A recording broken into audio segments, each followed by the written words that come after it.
Automjeti i blinduar apo autoblinda ushtarake Shota e dizajnuar në Shqipëri nga Timak u prezantua për herë të parë në panajirin ndërkombëtar të mbrojtjes Eurosatory 2024 në Paris, duke tërhequr vëmendje për konceptin e mbrojtjes që ofron.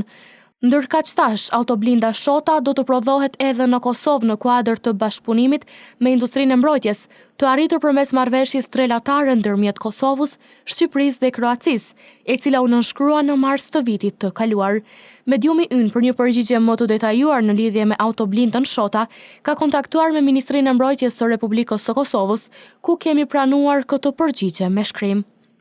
Sa i përket fillimit të prodhimit, ende jemi në fazën e aspektit logjistik të implementimit të kësaj marrëveshje. Megjithatë, lajmi rëndësishëm është fakti që kemi dakordim me Shqipërinë që të fillojë prodhimi edhe në Kosovë. Autoblinda ushtarake Shota përfaqëson një arritje në fushën e industrisë së mbrojtjes dhe kapaciteteve moderne. E projektuar si mjet mrap, Shota ofron kapacitet transport 2 antar ekuipazhi plus deri në 8 ushtar, blindim balistik BR7 rezistent ndaj municioneve 7.62 mm,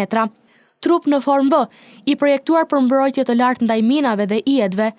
mbrojtje ndaj shpërthimeve deri në 6 kg TNT në një mjet, motor i fuqishëm 6 cilindër, i përshtatshëm për terrenet të vështira, ulse anti-shpërthim, xhama balistik dhe sisteme moderne sigurie,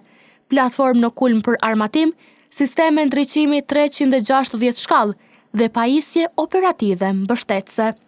Të gjitha këto specifika e bëjnë Shotën autoblind të përshtatshme për misione patrullimi, eskortimi, transporti trupash dhe operacione në mjedise me rrezik të lartë, pasi garanton mbrojtje, mobilitet dhe efikasitet operacional në përputhje me standardet bashkohore ushtarake. Përmes prodhimit të autoblindës Shota, Kosova përfiton përveç se në aspektin ekonomik dhe në aspekt të ngritjes së kapaciteteve të FSK-s, pasi synimi ynë është ndërtimi i një force të aftë dhe koherente me zhvillimet e reja teknologjike dhe taktikat e luftës bashkohore.